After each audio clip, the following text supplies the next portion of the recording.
कभी अगर बनना हो तो बाज बनना, लेकिन कभी तोता मत बनना। तोता बोलता तो बहुत है, लेकिन कभी ज़्यादा ऊंचाई तक उड़ नहीं सकता। बाज बोलता बहुत कम है, लेकिन सबसे ऊंचाई पर उड़ता है और बाकी पंछियों का राजा होता है एक बाज। आज मैं आपको 5 ऐसे पॉइंट्स बताऊंगा जो कि हर इंसान को बाज से सीखना चाहिए और लाइफ की बहुत बड़ी लर्निंग है इन 5 पॉइंट्स में। पहला लेसन, ईगल फ्लाई अलोन। बाज अकेले उड़ता है और बाकी पंछियों के मुकाबले सबसे ऊंचाई पर उड़ता है। बाज अकेले उड़ेगा, लेकिन कभी भी चिड़िया और छोटे पंछियों के साथ नहीं उड़ेगा।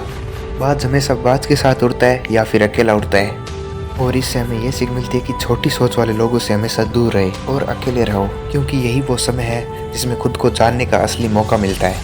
दूसरा लेसन, बाज का विजन बहुत ज़्यादा क्लियर होता है और बहुत ज़्यादा स्ट्रॉन्ग होता है। बाज अपने शिकार को 5 किलोमीटर दूर से ही देख लेता है, और जब उसे एक बार अपना लक्ष्य दिख जाता है तो रास्ते में कितनी ही रुकावटें, कितनी ही मुश्किलें क्यों ना आए, वो उस लक्ष्य को पाकर ही रहता है। इससे भी एक बहुत बड़ी सीख मिलती है कि बाज की तरह अपना विजन क्लियर रखो और रास्ते में कितनी मुश्किलें भी आई, पीछे मत हटो।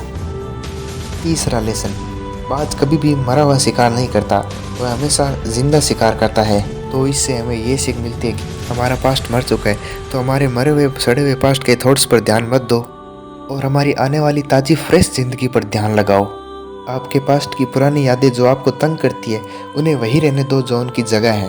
तुम्हारी पास्ट की जगह है तुम्हारे पास्ट में, उसे वर्तमान में जगह मत दो। अगर तुम्हारा पास्ट तुम्हारे कभी प्रेजेंट में आ गया तो वह तुम्हें कभी प्रेजेंट में नहीं रहने देगा।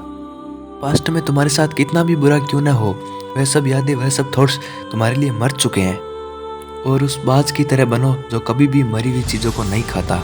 चौथा लेसन, जब आंधी तूफान आती है तो बाज बड़ा एक्साइटेड हो जाता है। जब बारिश होने लग जाती है तो सारे पंछी छिपकर बैठ जाते हैं, लेकिन बाज को बड़ा मज़ा आता है। जब तेज हवाएं चलती है तो बाज इन हवाओं के सहारे ऊपर और तेज़ी से उड़ता है, और ऊपर उड़ते उड़ते इतना ऊपर उड़ जाता है कि बादलों से भी ऊपर उड़ जाता है। और इससे एक बड़ी सीख मिलती है कि मुसीबत पे भी मज़ा ढूंढो। नेपोलियन हिल ने एक बार कहा था कि हर बड़ी चुनौती अपने साथ एक बड़ा अवसर लेके आती है। तो बाज की तरह अपने अवसर को पहचानो, और जिस दिन तुमने इस अवसर को पहचान लिया उस दिन सारी मुश्किलें तुम्हारे नीचे होगी और तुम मुश्किलों के ऊपर होगी। पांचवा लेसन, बाज अपने घोंसलों में से सॉफ्ट घास को हमेशा निकाल देता है, क्योंकि जो बाज का बच्चा होता है वो उसमें कंफर्टेबल ना हो सके, क्योंकि जब वो घोंसले में कंफर्टेबल हो गया तो वो वहीं रहना पसंद करेगा, लेकिन बाज ऐसा कभी नहीं होने देगा। बाज एक पंछी है, लेकिन उसे भी ये बात पता है there is no growth in comfort zone. लेकिन हम तो इंसान है ना, इंसान होने के बावजूद कई लोग इस बात को समझते ही नहीं। जितना ज़्यादा आप कंफर्ट जोन में रहोगे, आपकी लाइफ आने वाले टाइम में उतना ही ज़्यादा अनकंफर्टेबल होगी। तो ऐसे ही वीडियो के लिए हमारे चैनल को सब्सक्राइब करें।